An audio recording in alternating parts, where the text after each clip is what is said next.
Hey everyone, and welcome back to another video. So Legion got a bit of a reputation for not being very alt-friendly.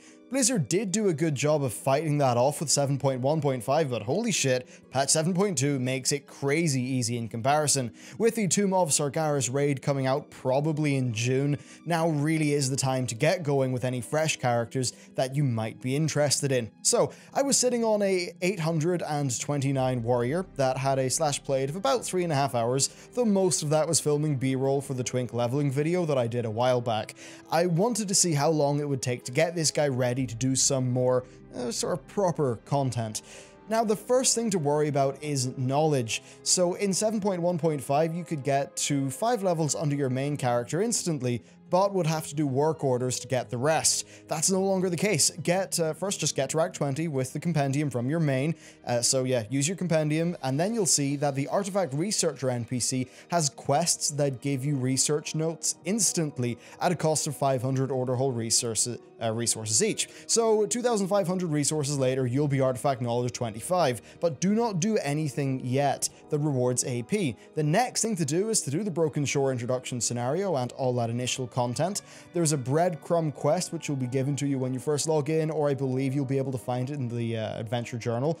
Once the Legionfall base is unlocked, still don't do any AP rewarding content. There is a quest from Khadgar to use a tomb at 3 different locations, so do this and then follow the short quest chain until you are back at your Order Hall Researcher.Times done, you'll be able to use that book thingy that you were doing with Khadgar, which will give you Artifact Knowledge rank 26, which is a 100,000% multiplier up from about 2,500 or 25,000 at rank 25. So with that done, you'll be good to go and do Artifact Power rewarding content. World quests will give you hundreds of thousands of Artifact Power each, which is kind of crazy. With that talked about though, let's mention gear. Starting off at 829 did help a little bit, but you can do the same for hardly any gold. Most of the crafted gear costs under 4k a slot, so using that to quickly boost up your gear set's a pretty viable option, especially since it spawns at 835 now. All you need to do is to increase your item level average, so you just need to get the cheapest variant of each bit of gear in the market. Of course, you could just go do normal dungeons and all that, but given how cheap the initial crafted stuff is, I just go and do that. Another bonus of purchasing the crafted stuff is that when you increase your average item level, that will instantly scale up everything in the world quest rewards right before your eyes, which is pretty cool. I actually made sure that I did all the fixed item level content like Broken Shore and Heroics first before I did the world quests. So I chose to do a whole bunch of heroic dungeons. Now, while I had some bad runs, I also did have some really good bits of luck getting some nice Titan Forged gear. A few runs later, my gearing situation had improved quite a bit, and I also had a lot of AP. I did have some outstanding slots that I wanted to fill though, so I headed to the Broken Shore. Clearing through the rares and doing a small amount of the Centenax stuff gave me enough for a few Dauntless tokens, which covered, just sort of cover up the holes in my gear set. That said, I did this before the Centenax is fully patched, so doing the Centenax would make a whole lot of sense right now.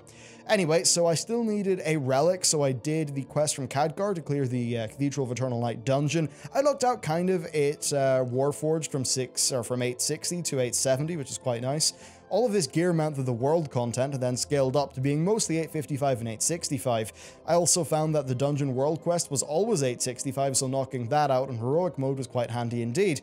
The only major thing left for me to unlock is my 3rd relic slot, which will probably bump me up to like 860 or 862, and then do a run through Nighthold LFR to get some decent trinkets and some set gear.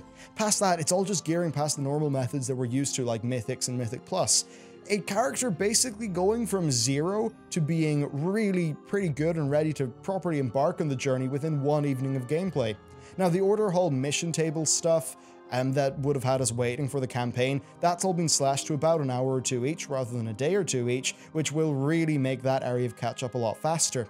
From a raw gearing perspective, I do think that the post-buff Centenax is the best thing to do though, especially since the mobs themselves drop those Dauntless tokens. You can get like, 8,000 an hour from that, so that'll get you a lot of gear. Kind of similar to the Gulp Prob farm, really. The only downside is that when you're doing Centenax, you won't get as much AP.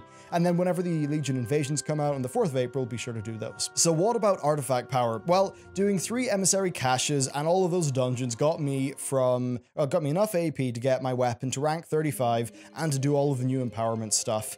I then did like one order hall mission, which gave me 1,000,000 artifact power, and that got me the 10% stamina and damage trait. So overall, it is extremely fast to get a new alt going. If I wanted to, maybe purchasing some Nighthold BOE gear and the Engineering 880 head would have worked out. I also finished all of this with 25 Bloods of Sagaris. This is enough to upgrade 3 bits of crafted gear all the way up to 875, which might be a good option if you want to purchase the Obliterum.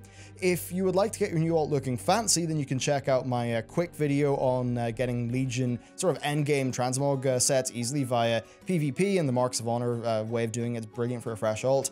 I think I'm going to attempt doing a Draenor-like situation, basically getting a whole bunch of order halls, a whole bunch of alts, and then pumping out gold through all of that, provided I'm able to earn enough Bloods of Sagaris to keep them all supplied with order hall resources. But anyway, that's kind of the situation with the alt stuff right now. The long and short of it is, it's a really good time to start off alts, and unless you're doing Nighthold progression, well, the new Tomb Sagaris raid comes out in a few months anyway, so this is a pretty nice time to get started on that. That's it for this video though, thank you very much for watching, and I'll see you next time.